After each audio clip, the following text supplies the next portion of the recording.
মৃত্যুর পর প্রথম ১৩ দিন আপনার আত্মা কোথায় থাকে জানেন? গরুর পুরাণ বলছে আপনি মারা যাওয়ার পরও সব কিছু দেখতে পাবেন, কিন্তু কেউ আপনাকে দেখতে পাবে না। মৃত্যুর পর কি হয় আপনি কি জানেন? মৃত্যু মানেই শেষ নয়। গরুর পুরাণ অনুযায়ী মৃত্যুর পর আত্মার সঙ্গে সঙ্গে অন্য জগতে যায় না।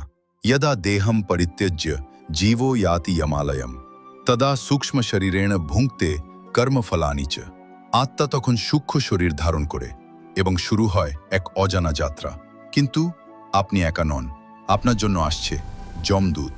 পাপিনাম ক্রূর রূপাশ্চ দূতা স্যুঃ ভয়ানকা সজ্জনানাম শুভাকারা সৌম্য রূপধরা যথা। পাপীদের জন্য তারা ভয়ঙ্কর আর সৎ মানুষের জন্য শান্ত। মৃত্যুর পর প্রথম ১০ দিন আপনার আত্মা আপনার বাড়ির আশেপাশেই থাকে। দশাহম তিষ্ঠতে জীবো গৃহে স্বজন সংযুতা। আপনি সব দেখতে পাবেন, কিন্তু কেউ আপনাকে দেখতে পাবে না। তারপর ১৩তম দিনে শুরু হয় এক দীর্ঘ যাত্রা। ত্রয়োদশে দিনে প্রেত ইয়াতি যমপুরম প্রতি। এই পথ সহজ নয়, এটি অন্ধকার, ভয়ঙ্কর, কষ্টে ভরা। সুদীর্ঘম মার্গমাসাদ্য দুঃখযুক্তম ভয়ঙ্করম। অবশেষে আপনি পৌঁছাবেন যমরাজের দরবারে। সেখানে আপনার প্রতিটি কর্মের বিচার হবে। কর্মণা জায়তে জন্তুঃ কর্মণৈব বিলীয়তে।